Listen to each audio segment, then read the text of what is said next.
Shalom,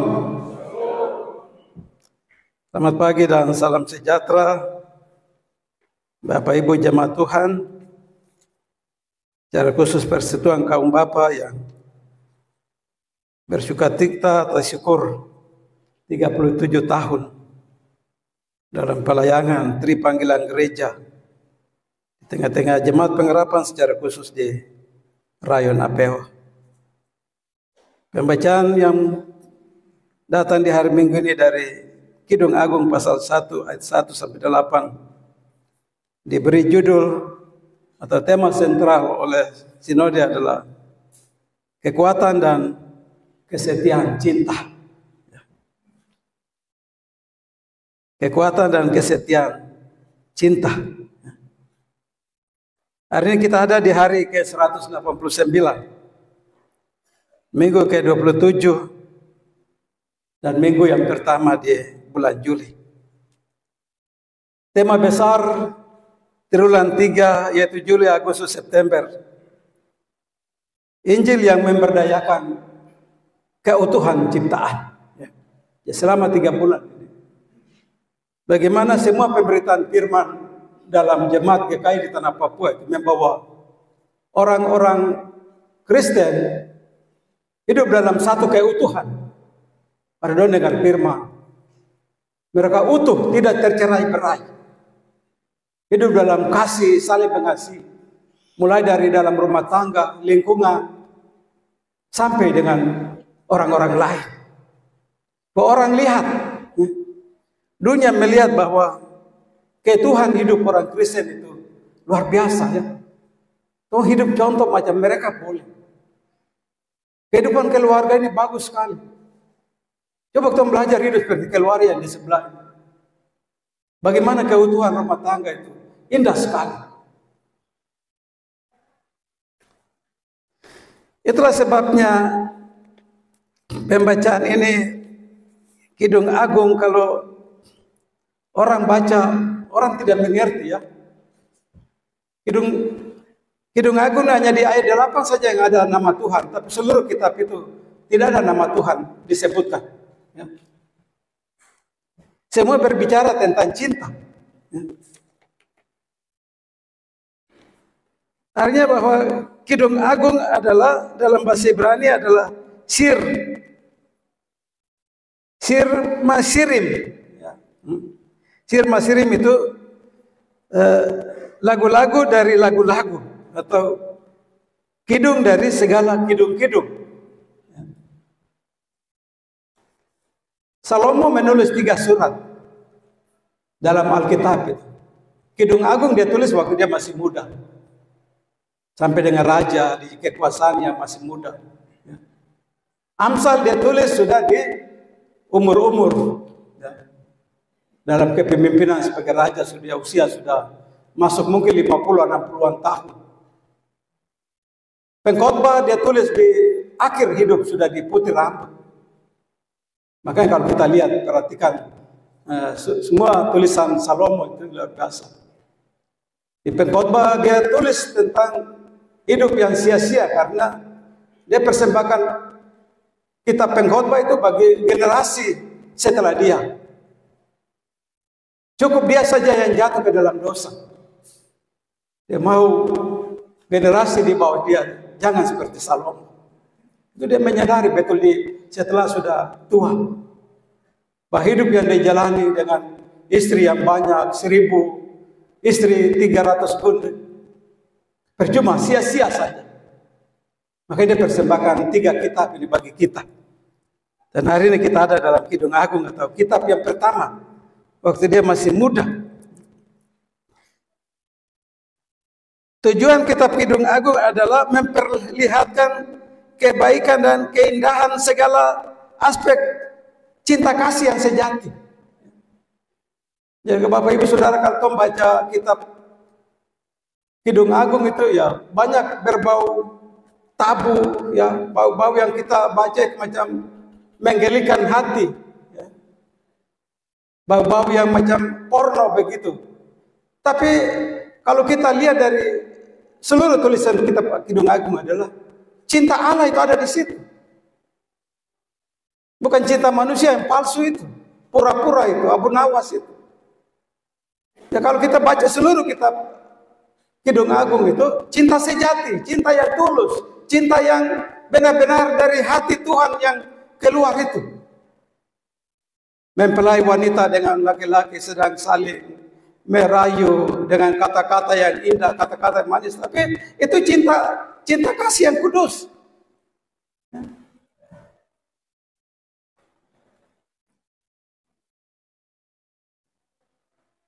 Kita lihat di situ tindakan saling memuji menunjukkan bahwa hal yang tabu selama itu yang dibicarakan itu tidak untuk secara umum, hanya untuk percakapan dua sejoli itu, laki-laki dan perempuan itu.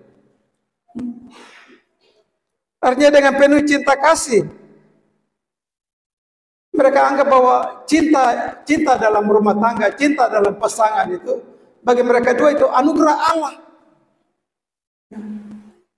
Bukan cinta dari kita, cinta manusia yang penuh dengan kepalsuan yang disponsori oleh iblis setan. Cinta-cinta yang omong kosong. Tapi cinta yang kita baca dalam kitab Amsal adalah cinta yang berdasarkan anugerah Allah. Kasih kekudusan tercinta. Namun mesti juga kita pahami juga bahwa Kidung Agung itu tidak hanya sebatas cinta kasih antara dua pasangan semata. Namun ketika dimasukkan ke dalam kanon Ibrani, di situ dibacakan setiap Israel itu hari-hari Paskah itu kitab Kidung Agung itu mereka baca rutin tiap tahun itu. Dalam perayaan hari Paskah itu harus ada yang berdiri dan membacakan seluruh kitab Amsal ini. Tujuan adalah supaya semua orang baik yang sudah berkeluarga, yang masih muda-muda, mereka memiliki cinta yang benar-benar cinta yang kudus dari Allah. Bukan cinta yang tipu-tipu. Bukan cinta yang membuat orang lain jadi korban. Itulah sebabnya mereka setiap Paskah Yahudi itu mereka bacakan, tujuannya adalah untuk umat Yahudi pada cinta kasih ilahi dari Allah yang lebih murni dari cinta kasih manusia. Dalam tradisi Kristen ini diartikan sebagai suatu pujian mengenai hubungan Kristus dengan jemaat. Ya. Kita membaca kitab-kitab Kidung Agung tujuannya adalah bagaimana Kristus mencintai kita, begitu juga kita mencintai Kristus. Itulah sebabnya kita lihat dalam ayat bacaan tadi. Surat ini ditulis oleh Amsal Salomo. Dia tulis pada tahun 1020 sebelum Masehi. Termasuk Salomo juga menggugah 3000 Amsal dan 1005 nyanyian yang bisa dinyanyikan di mana-mana di seluruh dunia. Cerita ini menggambarkan seorang perempuan yang disebut gadis Sunem. Gadis Sunem itu perempuan desa, tapi dia cantik sekali, cantik jelita. Dia mempunyai seorang kekasih adalah hanya penjaga, seorang gembala, penjaga kambing domba. Dia mencintai dia. Sementara Salomo jatuh hati kepada perempuan ini. Jadi kita lihat di ayat 2 dan 3 di mana gadis Sunem ini diantar dalam perjalanan menuju ke kereta-kereta kerajaan. Suatu kekuatan cinta yang tidak tergadaikan dan tidak terbeli. Inilah contoh kesetiaan cinta awal atau cinta pertama semasa pacaran. Meskipun saat ini si gadis sedang dibawa diantar dengan kereta untuk menuju ke istana Raja Salomo. Tapi cintanya tidak untuk Salomo. Cintanya untuk dia punya pacar yang pertama. Dari situ kita lihat seorang gadis Sunem ini gadis yang tidak mencintai harta dan kekayaan. Cintanya orang miskin, petani, penggembala. Ya. Dan ini merupakan dia, kalau kita baca di seluruh sejarah, bahwa gadis Sunem ini adalah istri pertama dari Salomo. Dia tidak terus melanjutkan hubungan suami istri. Dia minta diceraikan karena percuma saja dia bersuami Salomo, karena hatinya bukan ada, cintanya bukan untuk Salomo, percuma. Akhirnya mereka berpisah, tapi Salomo mengagumi perempuan ini karena hatinya yang luar biasa. Dia jaga kesucian hatinya. Tidak bisa digoda oleh orang lain. Tidak bisa macam laki-laki siapapun untuk merayu, untuk bisa mengambilnya. Dia seorang perempuan yang benar-benar jaga diri betul. Kehormatannya dia jaga. Suatu keteladanan. Kita lihat di sini dikatakan, kiranya ia mencium aku dengan kecupan. Ini hanya kata-kata kiasan. Mencium aku dengan kecupan adalah kata ganti orang kedua tunggal. Artinya adalah kasih gadis Sunem itu yang kepada gembala. Ya. Maunya gembala seperti dia mengasihi, mempelai laki-laki. Begitu dia mau juga cinta laki-laki itu harus ada pada dia, karena dia mencintai dia. Bukan cinta yang palsu. Kiranya ia mencium aku dengan kecupan. Ada kerinduan untuk mau selalu hidup bersama, membangun cinta itu.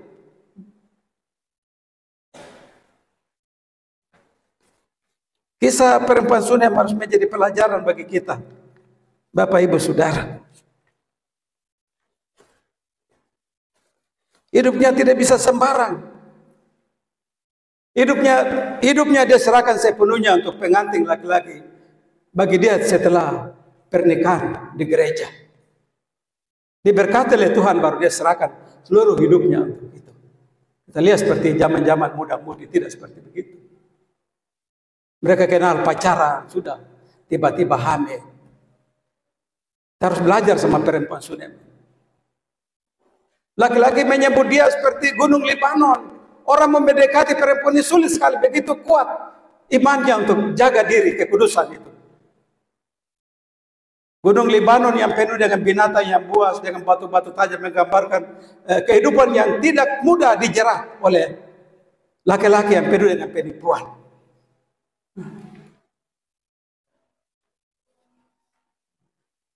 Cintamu lebih nikmat daripada anggur.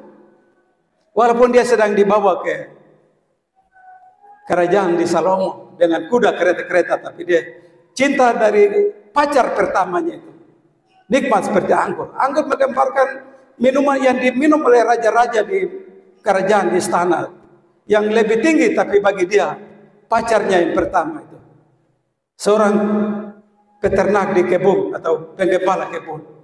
Cintanya melebihi dari Salomo yang penuh dengan kaya raya. Kesetiaan yang utuh untuk kekasih.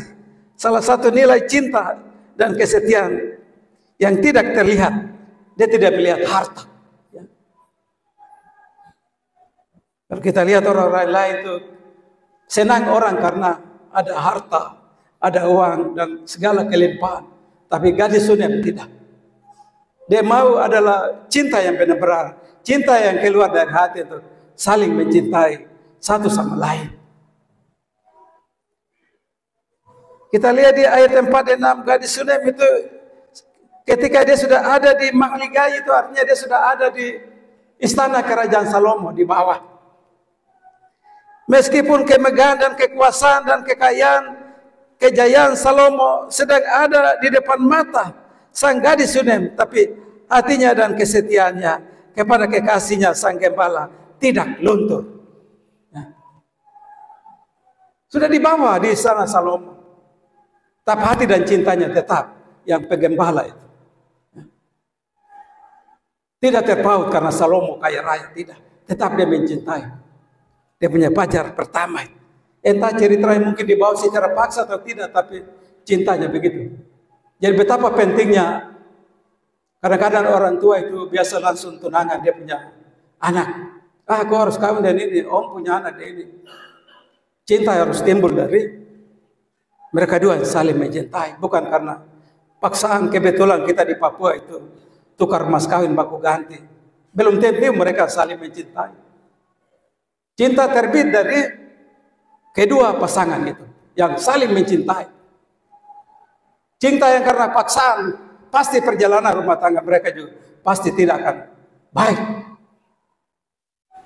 Itu yang kita belajar firman ini, bagaimana sebuah keutuhan dari tema besar itu, keutuhan sebuah keluarga rumah tangga. Gadis Sunem tidak meminta yang tarik dia pergi adalah Raja Salomo, tidak tertarik, tapi justru dia meminta tarik atau dia pergi adalah karena kekasihnya sang gembala. Apabila seorang kekasih yang membawa seorang gadis yang dicintai ke rumahnya, mestinya kekasih itu yang menjadi tanda kebahagiaan. Gitu. Artinya banyak orang kalau kita diantar ke rumah yang orang yang kaya raya seperti Salomo, pasti dia punya bahagia sekali. Dia senang karena dia bisa dapat orang yang punya pekerjaan, orang yang punya jabatan. Tapi bagi perempuan Sunem ini tidak. Biarpun dia dibawa ke rumah itu, hatinya tetap cinta yang pertama itu. Orang yang sederhana, hanya seorang gembala, tidak punya apa-apa, tapi dia baca cinta mereka adalah cinta yang tulus, cinta yang murni, cinta dari Tuhan.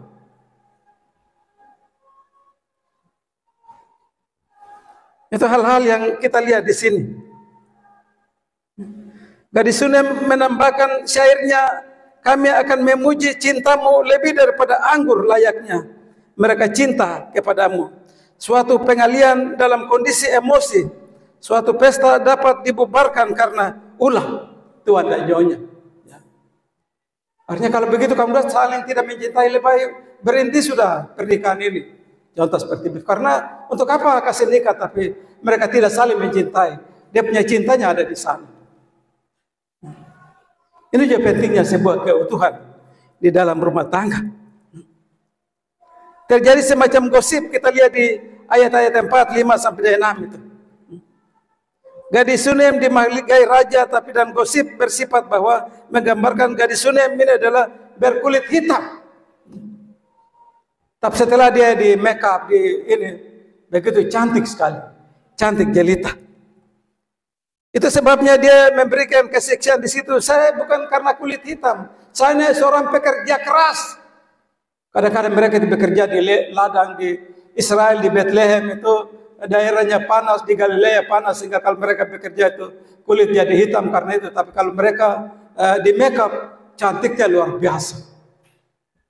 Nah, itu yang dikatakan di sini. Ya. Janganlah kami perhatikan bahwa aku hitam karena terik matahari membuat aku, di ayat 6.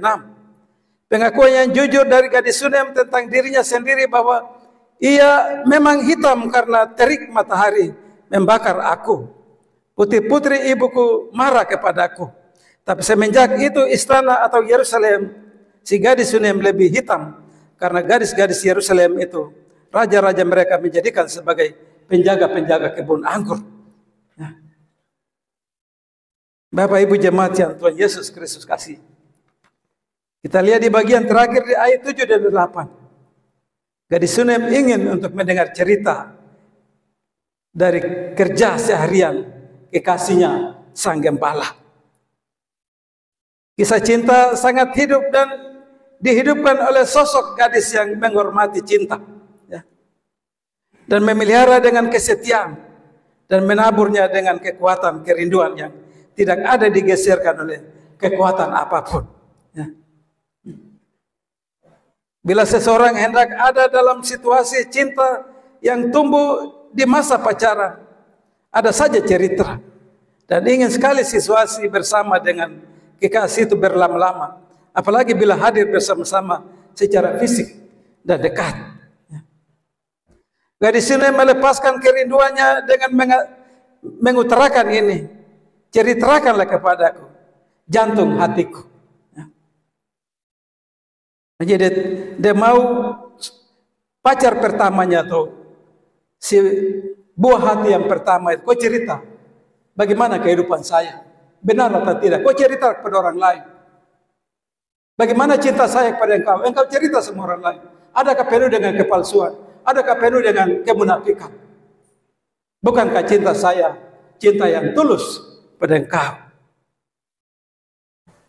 Cerita itu akan membuat gadis Sunem memasuki suatu situasi. Mengapa aku jadi serupa pengembara dekat kawan-kawan domba? Teman-teman, ayat 7b. Sehingga dengan imajinasi yang kuat, si gadis Sunem mengakhiri pada ayat yang ke-8 itu.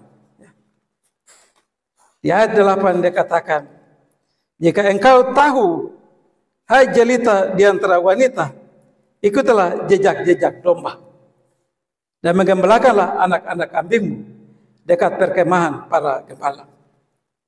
Bagaimana kita lihat gadis Sunem itu?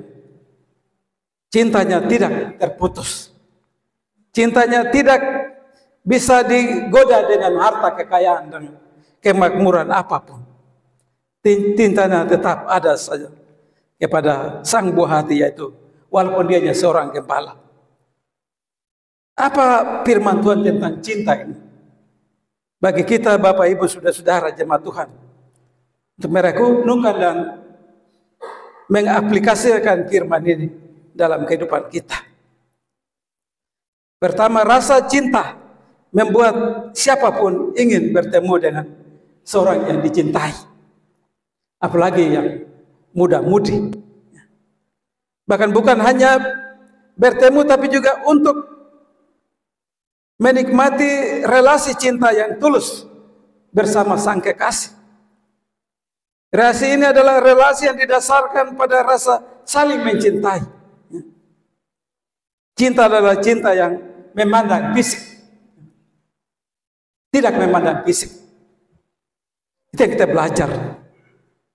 Cinta yang sesungguhnya kita tidak boleh lihat seseorang dari apa yang dia punyai atau fisik, apa yang dia miliki bagian luarnya. Kita melihat cinta adalah apa yang ada jauh, apa yang tersembunyi dalam hati. Itu yang kita lihat. Seorang pasangan suami istri, orang kulit hitam, orang negro. Laki-lakinya ganteng sekali, istrinya juga cantik sekali, dan mereka dua menikah. Suaminya sangat mencintai istrinya, istrinya juga mencintai suaminya. Suatu hari ketika suaminya sedang bekerja di kantor, rumah istrinya tinggal dalam rumah sendiri, dan rumah itu api keliling, kebakaran. Orang setengah mati untuk masuk, mereka berhasil masuk, tapi menemukan istrinya sudah dalam keadaan tubuhnya sudah terbakar, tapi napasnya masih ada, masih hidup, dia belum mati. Wajah apa semua rusak semua, tapi dia selamat, diselamatkan. Setelah dia dibawa ke rumah sakit, dioperasi, tubuh semua cacat, hidungnya sudah tidak ada lagi, ya. Bibirnya sudah tidak ada, hanya gigi saja yang putih kelihatan. Telinganya sudah dimakan habis. Tapi suaminya tetap mencintai dia. Suaminya tidak melepaskan dia lari untuk cari perempuan lain. Suatu hari mereka dua duduk di depan rumah dan istrinya bilang, "Pak, saya dalam kondisi begini, saya rela kau kawin sudah perempuan lain. Saya sudah apa mau buat, saya sudah resiko begini, saya tinggal sudah. Saya kasihan kau masih muda, masih ganteng, kau cari perempuan lain. Kau kasih tinggal saja, tidak apa-apa. Saya tidak marah, saya tidak tuntut." Tapi apa kata suaminya kepada istrinya? "Saya waktu kawin kau bukan karena kau cantik. Saya kawin kau karena isi hatimu yang saya kawin kau.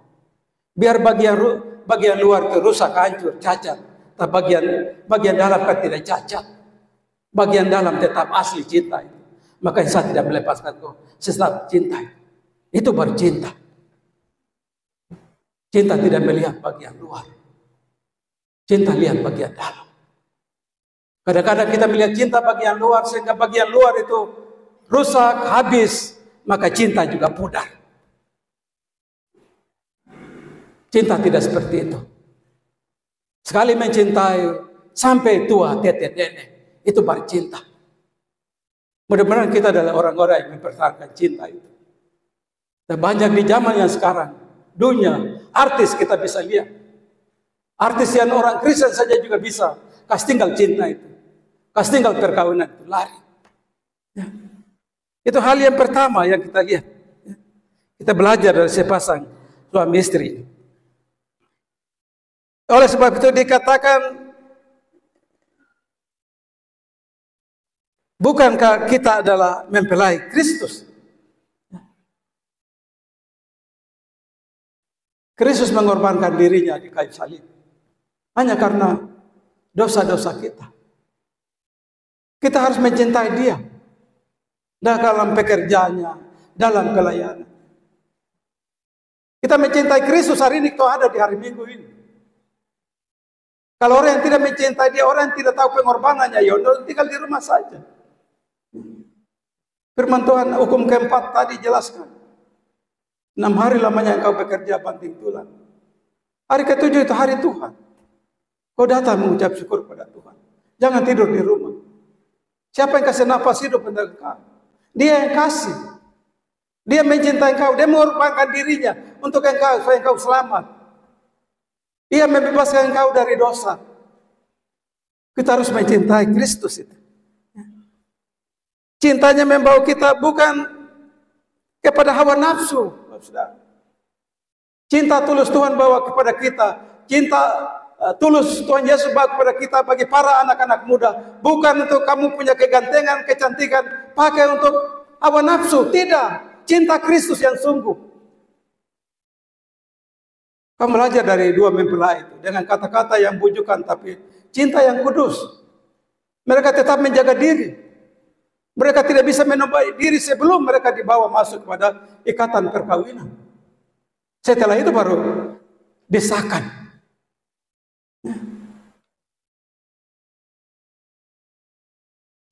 Cinta muncul bukan karena cinta yang penuh dengan kepalsuan, kepura-puraan. Cinta yang bukan di masa kejayaan, kemakmuran. Cinta itu terlihat indah sekali. Tapi begitu seseorang jatuh terpuruk, cinta itu hilang juga. Kita setiap pasangan pada waktu nikah dibilang setia dalam untung, malang, sakit dan penyakit, saling menyayani, suami dan istri, kemana sama-sama. Cinta itu luar biasa.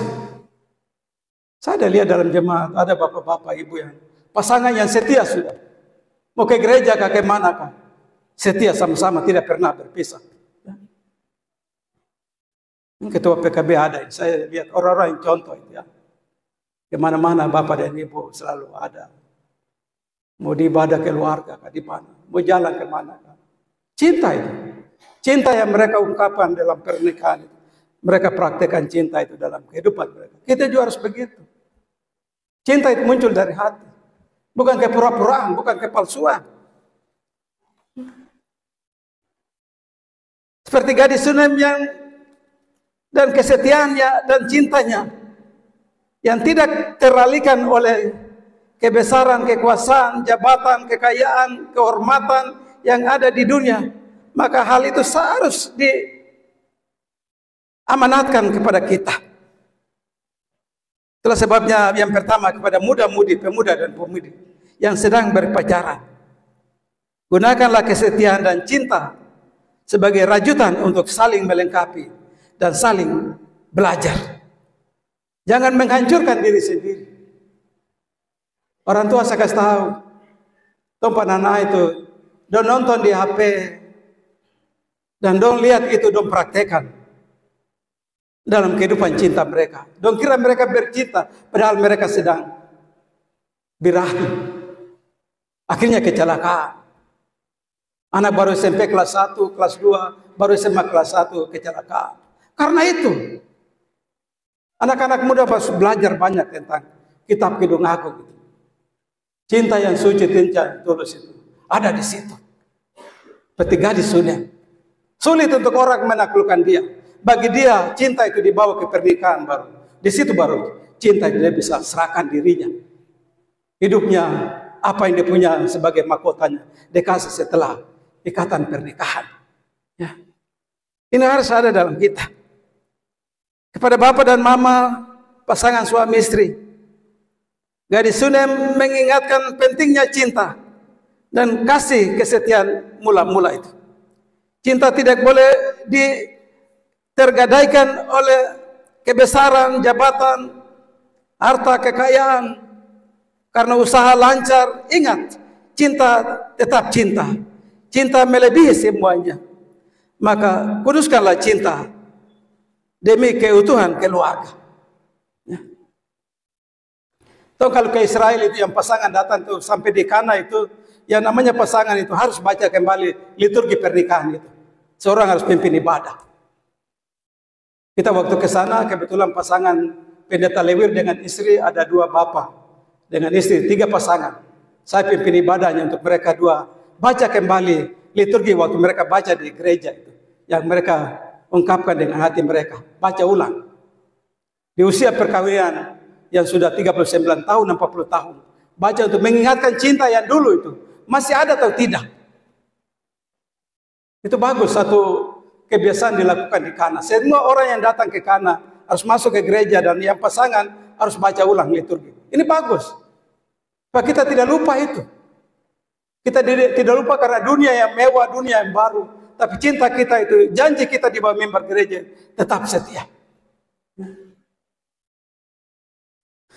Kepada bapak-bapak yang memiliki jabatan pekerjaan, janganlah kekuatan dan kuasaan, harta dan berkelimpangan tidak membangun cinta dan kesetiaan. Bangunlah cinta dan kesetiaan, janganlah karena harta dan jabatan. Istrimu, suamimu, anak-anakmu jadi korban. Ya.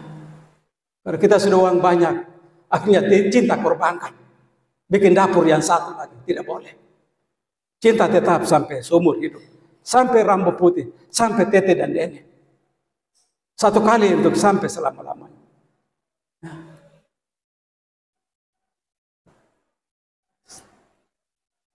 Bapak Ibu jemaat yang Tuhan Yesus kasih. Di hari ini Bapak-bapak PKB usia 37 tahun. Mengapa saya pilih ayat ini bagi bapak-bapak di usia 37 tahun PKB Rayuna Beo? Ia mendidik kita supaya kita meninggalkan kefasikan dan keinginan-keinginan duniawi. Dan supaya kita hidup bijaksana, adil, dan beribadah di dalam dunia sekarang. 2 kali saya pimpin ibadah PKB gabungan APO. Jumlah hanya tidak sampai 20 orang. Padahal bapak-bapak kurang lebih 300 mungkin ada di APO. Kenapa bapak-bapak tidak mau datang beribadah? Ketika terakhir kami hari Jumat kemarin kami beribadah PKB gabungan di Bapak Jeffrey Malohi. Sama juga. Tidak sampai mungkin 20 orang. Kami cari tema untuk khotbah ini. Apa tema hari ini? Bapak-bapak dan Bapak pendeta saja yang cari tema saja sudah. Sudah saya cari tema ini. Untuk mengoreksi bapak-bapak PKB. Tema ini tidak hanya menjadi simbol tanggal 7 ini kita pampang di sini karena kita ulang tahun, tapi tema ini harus ada perubahan dalam diri bapak-bapak. Kita lihat di ayat pertama itu ayat 12 dia tulis ia mendidik kita semuanya untuk meninggalkan kefasikan. Siapa itu ia? Kasih karunia Allah di dalam Yesus Kristus mendidik bapak-bapak untuk meninggalkan kefasikan itu. Tema kita bulan ini itu keutuhan. Keutuhan dengan tema ini mengajar kita tongkas tinggal segala kefasikan, keinginan-keinginan dunia yang tidak pernah bergabung diri dalam ibadah-ibadah PKB, ibadah keluarga atau gabung diri sebagai sebuah persekutuan yang utuh. Saya mau tema ini tidak hanya hari ini. Tema ini mulai kita laksanakan. Mulai dari besok kita laksanakan. Pengurus unsur dengan bapak-bapak harus laksanakan supaya jumlah yang banyak PKB itu akhirnya kita genapi. Dan mereka tidak hidup dalam kefasikan. Hari ibadah mereka datang ibadah. Bukan karena sibuk karena pekerjaan. Bukan sibuk karena cari makan. Bukan sibuk karena keinginan dunia. Dia kasih tinggal, dia bilang. Dengan subtema itu, kasih karunia Allah di dalam Yesus Kristus akan senantiasa mendidik kita sebagai persekutuan kaum bapa, Jemaat GKI Pengharapan Rayon Apeo, sebagai imam dalam keluarga dalam memasuki usia 37 tahun. Mari kita meninggalkan kefasikan dan keinginan-keinginan duniawi yang membawa kita kepada dosa, tetapi mencintai Tuhan. Salah satu tadi dari pembacaan tadi. Di zaman sekarang adalah kita mencintai Yesus dalam Kidung Agung. Yesus mengasihi kita. Dengan apa kita membalas pengorbanannya? Dengan mengasihi dia, dengan melakukan segala perintahnya. Salah satu lewat persekutuan. Semua bapak-bapak tahu tri panggilan gereja, bersekutu, bersaksi, dan melayani. Tapi pada saat bersekutu, bapak-bapak lain tidak tahu di mana. Pada saat bersaksi, di mana bapak-bapak yang lain? Dan pada saat melayani dari perkunjungan ke perkunjungan, kemana kita? Jadi saya mau mulai dari tema ini. Kita cari sampai kumpul semua bapak-bapak itu. Setiap minggu ada ibadah dalam masing-masing sektor 1, 2, 3. Dan kita jumlah kemarin itu sama dengan hanya ibadah di sektor itu. Padahal ini ibadah gabungan PKB yang harusnya banyak. Kita harus merenungkan firman ini. Ya. Salah hal yang digunakan untuk mendidik bapak-bapak dalam kata-kata ini. Sarana apa? Firman Tuhan. Dalam ibadah supaya Tuhan dengar firman, Tuhan hidup seperti itu. Kalau kita tidak pernah ibadah, bagaimana mau tahu firman Tuhan? Bagaimana firman mau mendidik kita?